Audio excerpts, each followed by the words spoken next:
पहले की बात है, मैं अपने घर गया था और जब मैं अपने घर गया तो पब्लिक ट्रांसपोर्ट मैंने यूज़ किया। तो मैं ऐसी ऑटो में बैठा हुआ हूँ, अपने शहर जा रहा हूँ, अपने घर। भीड़-भाड़ थी, रियल इंसिडेंट है, बिल्कुल मेरी आँखों देखी। शाम का वक़्त था, शाम की क्लास ली थी मैंने, लगभग 5 बजे, 4 से 5 हरियाणा की क्लास होती थी मेरी, उसे लेके घर निकला। लगभग पहुँचा 7:30 8 बजे, 2-3 घंटे का सफ़र किया पूरा। जब एक वो था ना रेहड़ी वाला, ठेला वाला, उस ठेले वाले के ठेले पर कुछ मेरे ख़्याल से 2-3 दर्जन केले रहे होंगे। शाम का वक़्त था, पूरी दुकान पूरी करके वो अपने घर जा रहा होगा। तो उसका ठेला एक कार से टकरा गया और ये सब चीज़ें मैंने देखी नहीं कार से टकराते हुए, मैं बताऊँगा मैंने कब ध्यान से देखा। हुआ ये सब मेरे सामने ही है बट मेरी नज़र नहीं थी उस टाइम, मैं मोबाइल में था उस वक़्त ये। तो उसका ठेला कार से टकराया होगा, कार से एक लड़का उतरा और उसने उस ठेले वाले के गाल पे बहुत ज़ोर का थप्पड़ मारा। मार्केट थी, भीड़-भाड़ थी, इतनी ज़ोर का थप्पड़ था वो कि उसकी आवाज़ मुझे सुनाई दी। और फिर मैंने देखा उधर ठेले वाले के मतलब इंसिडेंट जहाँ हो रहा था उधर देखा। भीड़-भाड़ तब कुछ थी नहीं क्योंकि वो सब एकदम हो गया कि वो टकराया होगा, कार से निकला, थप्पड़ मारा, कार में बैठा गाली देता हुआ निकल गया। सामान्य घटनाएँ होती रहती है, कुछ खास ऐसे वो नहीं है। ठीक है, बुरा तो लगता है जी कि गरीब आदमी है, ऐसे कैसे आप कर रहे हो किसी के साथ। लेकिन आप दोष देके रह जाते हो सोसाइटी पे कि हमारी सोसाइटी अच्छी नहीं है।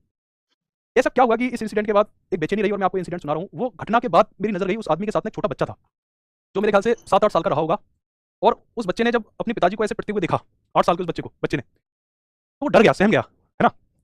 और जब वो सहम गया, तो उस आदमी ने उस बच्चे को देखकर वो आदमी हँस गया ठेले वाला और उसने ऐसे दिखाया जैसे कुछ हुआ ही नहीं।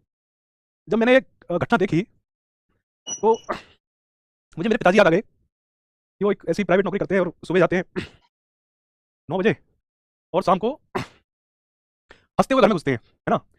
और हम उनका बैग टटोलते हैं, जी कुछ लाए हों। तो भाई मैं ये कहना चाह रहा था आपसे इस बात के ज़रिए कि जो बाप होता है ना, वो हमेशा हर स्थिति में बच्चे के सामने हँसता हुआ रहता है, वो रोता नहीं है। माँ रो देती है, बाप नहीं रोता कभी भी।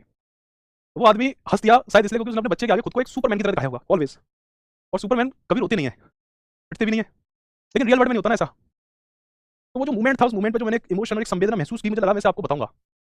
और ये मैं सिर्फ़ इसलिए बता रहा हूँ कि अपने पिताजी की हमेशा इज़्ज़त करना भाई।